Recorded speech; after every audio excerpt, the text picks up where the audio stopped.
Dawn came soft and pale over the ridges, brushing the dry grass with fingers of light that trembled and then faded.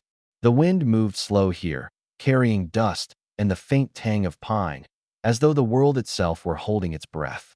On the edge of the hills stood a cabin, small and stubborn, leaning into the earth as if it had learned long ago not to hope for visitors.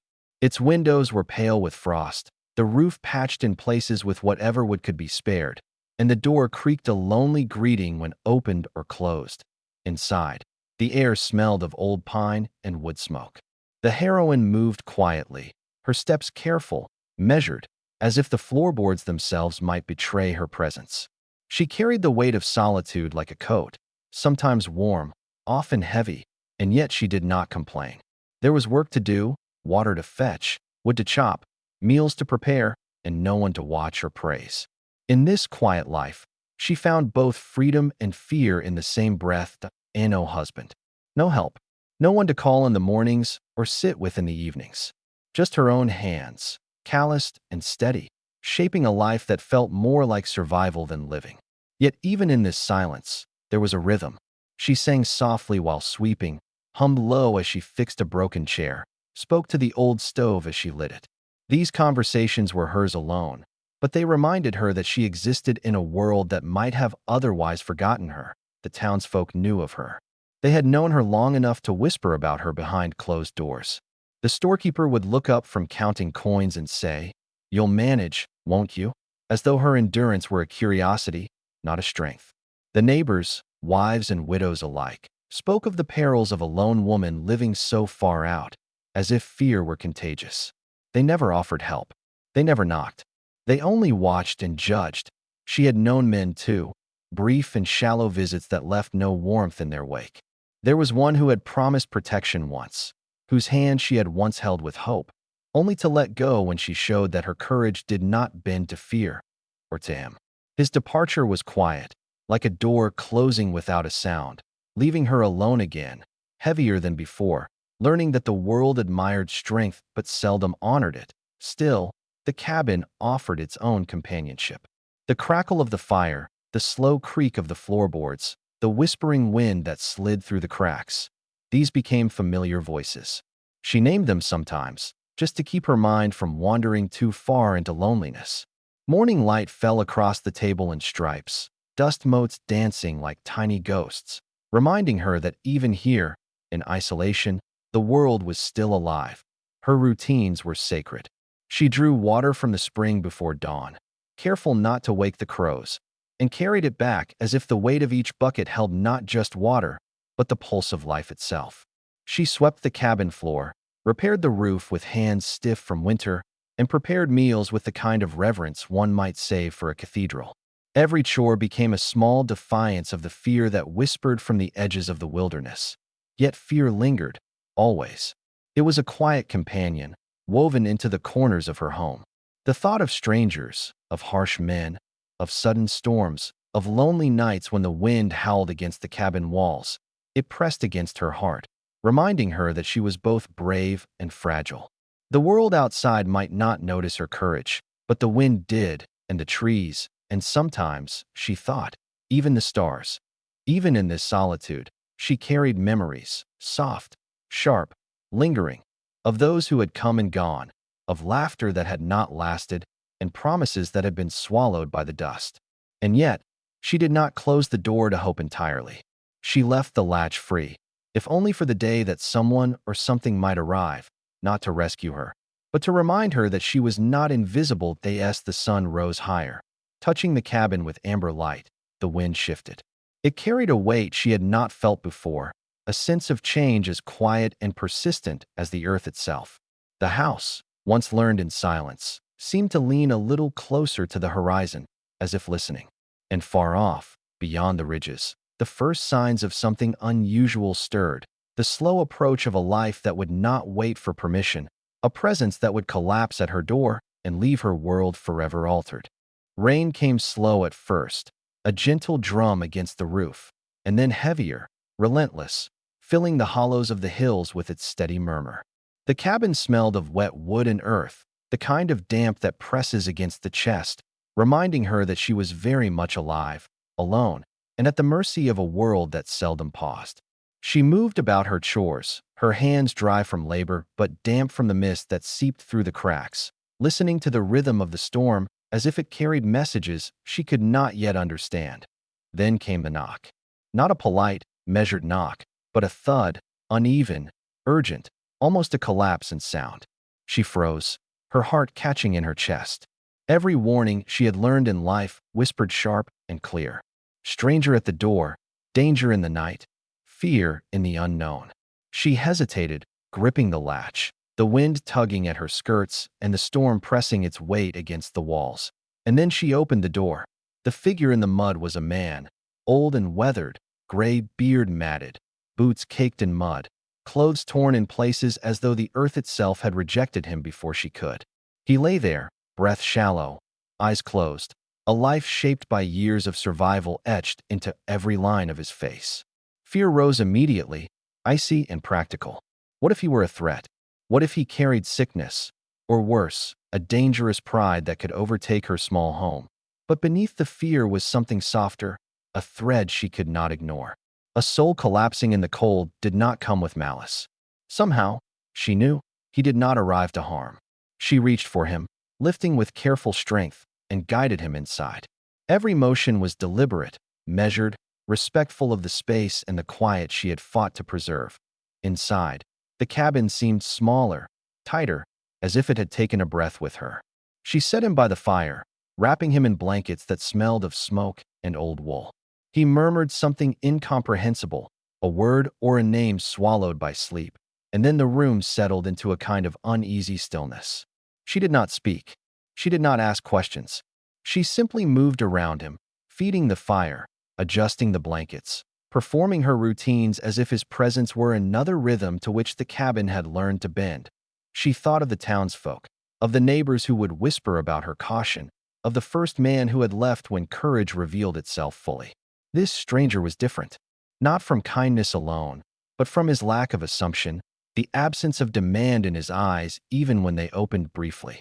He asked for nothing, yet he needed everything. Hours passed. Rain continued its steady descent. She brought him a tin cup of water, held it to his lips until he drank, and let him rest again. She found herself watching him, noting the way his chest rose, the calluses on his hands, the stubborn set of his jaw even in sleep. He was an old mountain man, shaped by survival, yet broken by circumstances beyond strength alone. Side characters lingered like shadows in memory. The storekeeper who had refused her credit. The preacher who preached kindness but never practiced it. A neighbor who never came when she needed help. She remembered them as if their absence were a lesson carved into her bones. And yet, here in her cabin, with the storm outside and this man inside, she felt a different kind of teaching. A quiet insistence that presence itself could heal more than judgment ever could. He spoke finally, softly, carefully, words that were measured and deliberate, never claiming space or story. He asked about the stove, the water, the weather, the chores she performed without complaint. And she answered in kind, not because she trusted easily, but because the act of sharing the day in the company of another, even silently, softened her fear just enough to notice. In those long hours, she realized something. She felt safer with him sleeping by the fire than she had ever felt alone. Not because she had found protection, but because fear, when held beside quiet humanity, began to loosen its grip. The cabin, which had learned to be quiet, learned also to listen, to the rain, to the wind, and to the gentle weight of a man who arrived like a burden and stayed without demand. Night deepened. She paused by the window, watching the water gather in little streams along the earth. She thought of the life she had carved from solitude, of the courage she had worn like a shield, of the first man who had failed to see her. And in that reflection, she understood something subtle and dangerous, that perhaps someone could arrive, not to take, not to claim, but simply to remain, steady as the firelight flickering across the cabin walls. The storm would pass, and the mountain man would recover. But in this moment, she allowed herself a thought she had rarely indulged. Maybe, just maybe, she would not have to face the world entirely alone again. The night held them both, wind pressing against the cabin, rain drumming a lullaby. And in the quiet that followed the storm's crescendo, A small ember of trust flickered, slow and hesitant, but alive. Morning light spilled across the cabin, soft as silk, catching dust and ribbons that floated like tiny golden ghosts. The storm had passed, leaving the hills washed and glistening, and the air smelled of wet pine and sun-warmed earth. For the first time in many days, the cabin did not feel like a refuge against the world. It felt like a space alive with possibility, quiet but not empty, waiting for something neither of them yet dared name. The old mountain man had grown steadier. His body, once collapsed and heavy, now moved with a careful strength, cautious as though each step were borrowed from the land itself. He did not take over the chores. He did not speak unless spoken to. He was a presence, quiet and deliberate. And in that, he began to teach her something she had almost forgotten, that the mere act of being steady could be a kind of kindness, a balm for fear-worn souls. They learned each other in the rhythm of small tasks. She chopped wood, he gathered it, and sometimes their hands brushed, brief and accidental, carrying neither claim nor expectation. She cooked, he cleaned, each motion silent and respectful, yet filled with an intimacy that only time and patience could build. It was not love in its urgent, loud form. It was something quieter, something that grew slowly in the spaces between words and actions. In these hours, she began to speak of her past, not in the form of complaints, not as confessions, but as small truths offered to someone who could hold them without judgment. She spoke of the first man, the one who had promised protection and left instead, the one who had seen her strength as a burden rather than a gift. She spoke of nights when the wind had howled through the cabin, when fear pressed down like a weight, and she had thought that courage alone might not be enough to survive. That he listened without interruption. He never offered solutions, never corrected memory, never spoke to fill silence. He simply existed, steady, as if his very presence was proof that the world could offer care without expectation. She realized, in a quiet way that surprised her, that being heard without correction was a kind of sanctuary she had never known. Side characters appeared in memory and rumor, flickers of the world beyond the hills. The neighbor who never helped, the preacher whose words fell short of deeds, the townsfolk who had watched her with distance and suspicion. They all passed like shadows in the corners of her mind. But in the cabin, none of them mattered. Here, a presence could be enough. Here, someone could arrive and simply stay. Days passed. They shared small moments that carried weight without needing naming. He adjusted a blanket around her shoulders one morning after she had returned from the well, his fingers careful and unhurried. She offered him tea in the afternoons, and they sat side by side, silence thick but comfortable. Sometimes they shared stories of the land, of survival, of the small victories and losses that shape a life lived close to the earth. She laughed again, softly, almost ashamedly, at something he said one afternoon.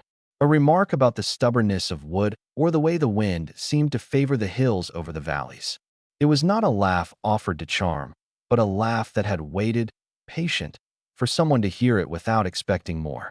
And in that moment, she realized that she had begun to trust the world again, not the wide, dangerous world, but this small, steady one where a man could arrive, not to claim or rescue, but to share the quiet of living. The cabin transformed with these tiny acts of recognition. The walls seemed warmer. The air seemed lighter.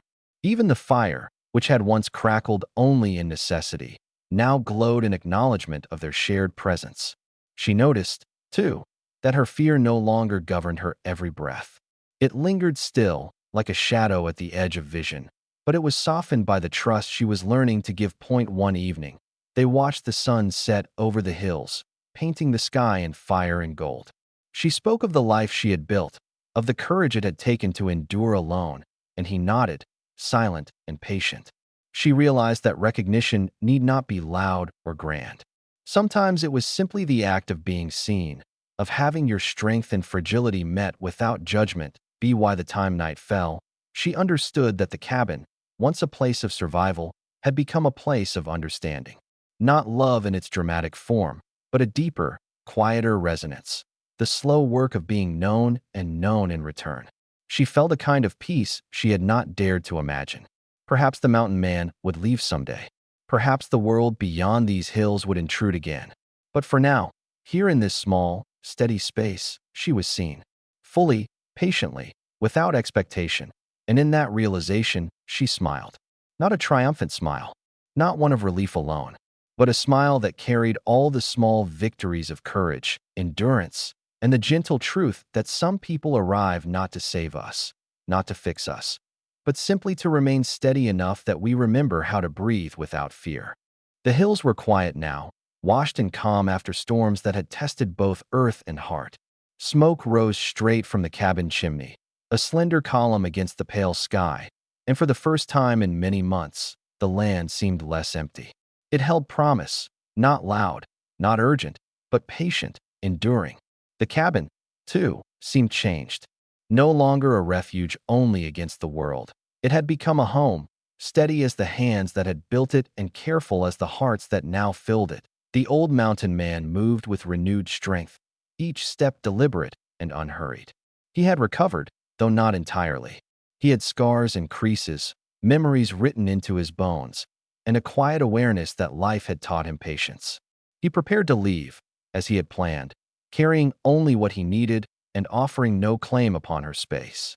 She watched him gather his few possessions, and something stirred within her, not fear, not desperation, but an understanding that some arrivals do not seek ownership. Some people come simply to remind you of life's quiet possibilities. She did not speak immediately.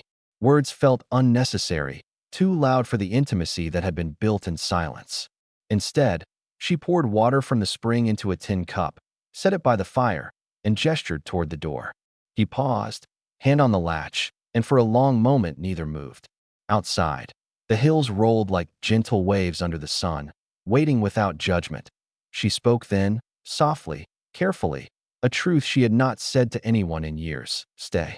Not because I need saving, not because I cannot survive alone, but because life is lighter shared. Because fear is less sharp when another steady soul stands beside you. Because the heart, like the land, thrives in the presence of care. That he looked at her, and for the first time, his eyes held something that had not been there before: recognition. Not of weakness, not of gratitude, but of respect. He saw her, not broken, not fragile, but brave and enduring, a woman who had lived alone and carved beauty from hardship. He nodded, slowly, deliberately, understanding that staying was not a favor. It was an act of choice, mutual and quiet, shaped by trust and steady care, and oh grand confession passed between them. No dramatic declaration of love, just the soft acknowledgement that they had found, in each other, a rhythm that made the world gentler. They tended the land together, side by side, without hurry. She chopped wood, he gathered it. She mended fences, he carried tools. They shared meals, sometimes in silence, sometimes speaking softly of the land, of storms survived, of winters endured. Each day was ordinary, yet extraordinary in its simplicity, a testament to patience, presence, and understanding. The cabin no longer held fear. It was warm and steady, a home shaped not by walls alone, but by the quiet acts of recognition, the small gestures of care, and the patience that had allowed trust to grow. She realized that the house that had once learned to be quiet had now learned to listen, to the fire, to the wind, and to the steady presence of another soul who had arrived without demand. Even the hills seemed changed. Where once the wind pressed sharply against the cabin, now it moved like a gentle reminder that life was both fragile and enduring. The trees, bent in past storms, now swayed with a new rhythm, as if bowing to the invisible weight of hope that had entered the cabin and remained. Night fell, and the fire glowed with a soft, steady light. They sat together, side by side, without need for words. The air was full of trust, of recognition, of a shared understanding that some connections are not loud, but deep, enduring, and life-altering. Outside, the stars began their slow, quiet shimmer, blinking in rhythm with the heartbeats of those who had chosen to stay. She thought of the first man who had left, of the townsfolk who whispered, of the neighbors who had never offered help. None of it mattered now. The mountain man did not come to rescue. He did not arrive to fix what was broken. He came to remain, steady as the earth, patient as the hills, and in doing so, he reminded her, and through her, the world, that courage is not only surviving but allowing another soul to share your space. your trust, your life. And so, the door remained open. Not to strangers, not for noise, but for the quiet certainty that some people arrive in our lives not to claim, not to conquer, but to share the steady rhythm of being. The cabin, the land, and the hearts within it had learned to welcome presence without fear, to hold steady, and to allow life to bloom slowly, beautifully, and without pretense. Some truths endure, whispered rather than shouted. Some connections do not demand, do not claim, do not break. They simply are. And in that, the heroine found what she had long thought impossible: safety, companionship, and a home shaped not just by walls, but by care, patience, and the quiet act of being seen. If this story stirred something quiet within you, if it reminded you that presence can heal and trust can bloom slowly, please like and share. Tell us in the comments where you are watching from, and let us carry this gentle Wild West tale together. Subscribe for more stories that honor courage, patience, and the enduring power of kindness.